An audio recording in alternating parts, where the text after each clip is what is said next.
So you're coming in down to the runway, you're about to land, but you're in trouble because you can't even see the runway because there's a lot of mist. So how do you even know that the runway is actually there? Most of all, how do you even know that you're actually approaching it the right way without even crashing onto a building or to terrain? Well, the answer lies in the runway itself. There's a landing system that communicates to each aircraft, and it is called the ILS approach. In other words, the Instrument Landing System. So how does this approach actually work? And, of course, how can it be so precise? Well, the answer lies in the airport itself. There are two antennas that guide the aircraft towards the runway. One is called the localizer, and one is called the glide slope. We'll get into the localizer in a sec. So first let's talk about the glide slope. The glide slope is basically the vertical guidance towards the runway. How fast should it be descending? At what altitude should it be at a specific waypoint or a specific area in general?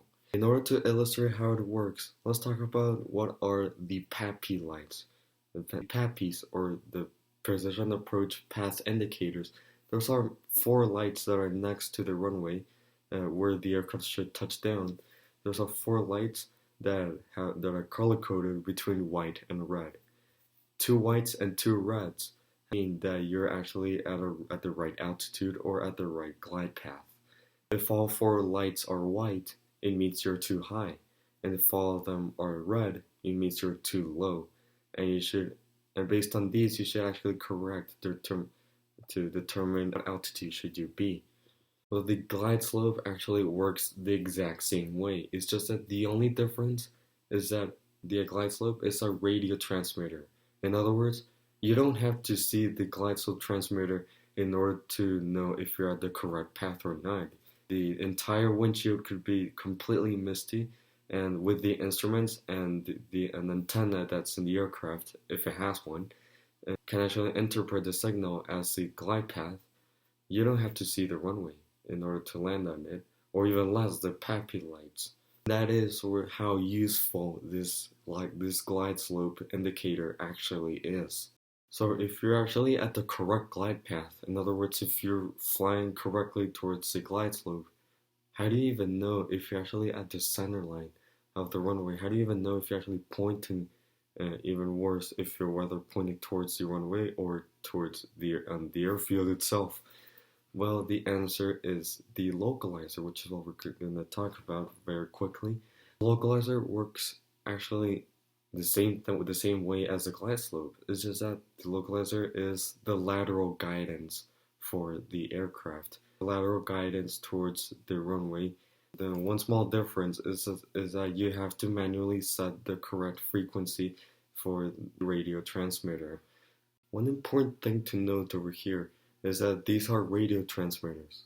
In other words, you have to know at what frequency they are transmitting. So the question is, how do you know?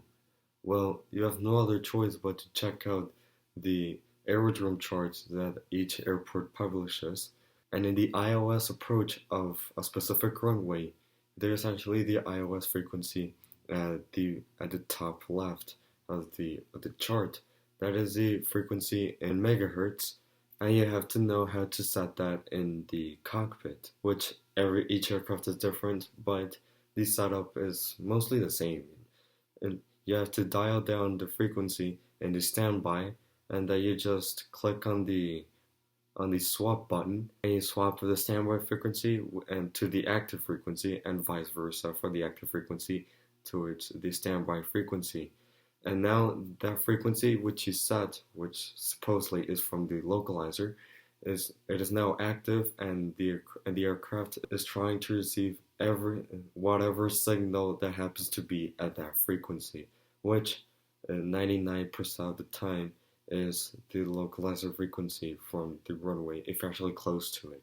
Another very important thing to note is that these precise approaches, they aren't necessarily very accurate sometimes, and that is why you always have to be just a little cautious because there have been many incidents where the pilots thought they were approaching the runway, but they happened to be at the wrong direction because the transmitter or the aircraft antenna was interpreting the signal wrong, and they got them at the wrong direction.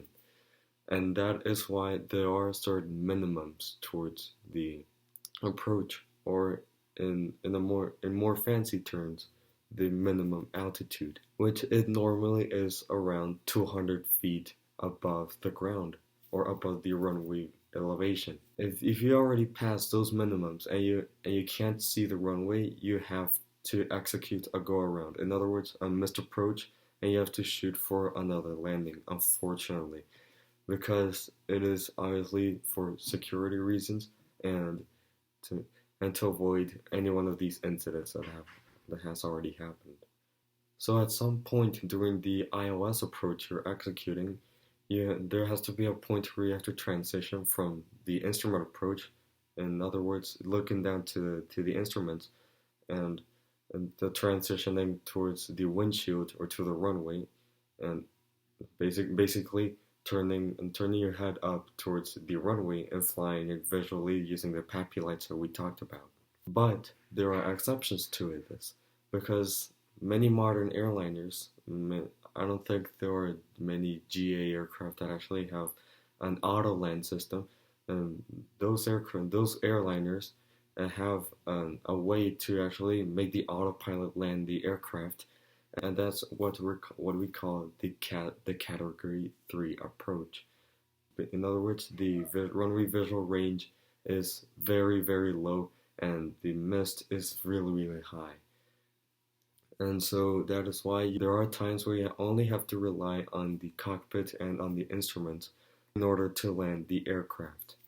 But wait a second, what is a category approach? Like, is there actually a numbered category for an ILS approach? Well, yes, there is. They vary from Category 1, which is the most common one, Category 2, and Category 3. The Category 1, or Cat 1, they're also called CATs. Category 1 has the minimum altitude of 200 feet, which is what we said before, and is the most common one. There are many airports that have that approach already set in, even if the weather is actually clear, or even if there's no wind at all. But for a Cat 2 or Cat 3, there are very, very strict regulations towards that. The Category 2 has the minimum altitude of 100 feet above the airport elevation. If the aircraft goes below 100 feet and you can't see the runway, it has to execute a go-around. A Category 2 approach mostly means that the airport is cloudy, but at the same time is not that much. You can still see the runway, but you're still being a little cautious this time.